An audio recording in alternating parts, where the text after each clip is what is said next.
परी अपने आप को ब्लेम कर रही है ना, तो बिल्कुल ठीक कर रही है, क्योंकि मेरे पुत्र और नीति का रिश्ता टूटने में इसी का पूरा हाथ है, यही जिम्मेदार है उसकी। बस कर गुरिंदर।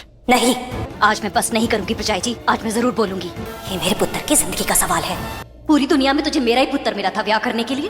अगर तेनू ब्याह ही करना था तो दुनिया में और भी बहुत लड़के हैं। और किसी के साथ कैसे कर सकती थी, जबकि इसको अपनी खुद की सहेली का घर और दिल तोड़ना था। फिर कहीं और दिमाग क्यों लगाती हुई? बस कीजिए बेबे, आप भी मत शुरू हो जाइए। कम से कम आप तो समझदारी की बात कीजिए। आप बोल क्यों जाती है? आप इस घर की बड़ी है, समझाइए इसे कि जो कुछ भी हो रहा है ना इसके पुत्र की मर्जी से हो रहा है। परी ने कभी कुछ गलत नहीं किया है। ताईजी, मैं उन दोनों के पास जाती हूँ, पता नहीं क्या हो रहा होगा। कुड़ी नो कैसे समझाए? राजीव ने नीति को बोला तुम मेरा पास थी और परिणीत मेरा फ्यूचर और प्रेजेंट है।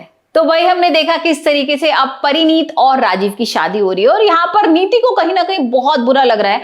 वो सोच रही है कि अब मुझे लग रहा था कि शायद डाइवोर्स हो जाएगा तो राजीव मेरे पास फिर वापस आ जाएगा, क्योंकि राजीव तो मुझसे बहुत प्यार करता है। लेकिन यहाँ पर तो कुछ उल्टा ही हुआ।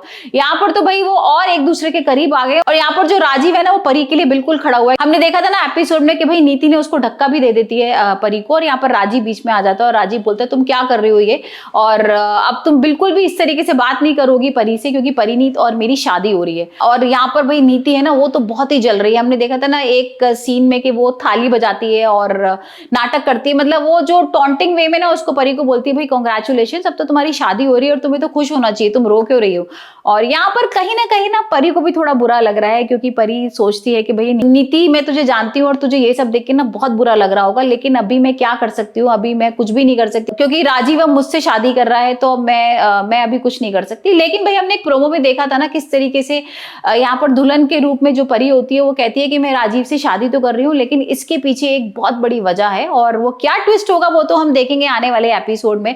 लेकिन हो सकता है कि भाई यहाँ पर जब मंडप में बैठे तो वो नीति को अपनी जगह बैठाल दे, या फिर हो सकता है कुछ ऐसी शर्त रखे परिणीत राजीव के सामने की नीति दोबारा से घर में वापस आ जाए। और वैसे मैं आपको बता दूं कि भाई जो नीति, राजीव और परी है, इन तीनों के बीच में बहस हो रही होती है, और यहाँ पर नीति फिर बोलती है कि परी ने मेरा सब कुछ छीन लिया, और राजीव क्या तुमने सब कुछ खत्म कर दिया, तुम इतनी जल्दी तुमने मूव ऑन कर लिया कि तुम शादी कर रहे हो। तो यहाँ पर राजीव बोलते हैं हाँ मैंने नीति मूव ऑन कर लिया और तुम मेरा पास थी, यहाँ पर जो परी है ना वो मेरा प्रेजेंट और फ्यूचर है। जिसे सुन के ना नीति के होश उड़ जाते हैं, और नीति फिर बेबे से बोलती है कि भाई मैं तो अब यहाँ से जा रही हूँ और इन लोगों की शादी होने दो। तो यहाँ पर बेबे ना उसको टोंट कसते हुए बोलती है कि हाँ ठीक है, एक काम करूंगी, जब वो एक दूसरे को वरमाला पहना रहे होंगे ना तो मैं तेरे को फोटोग्राफ्स भेज दूंगी। तो भाई अब देखते हैं कि अब क्या परिणीत और राजीव की शादी में क्या ट्विस्ट एंड टर्न्स आने वाले हैं, क्योंकि ऐसे तो शादी नहीं होने वाली है।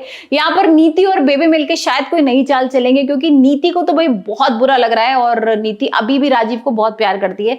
तो हो सकता है इस तरह का कुछ और नया प्लान लेकर आए जिससे परिणीत फिर दोबारा से राजीव से अलग हो जाए।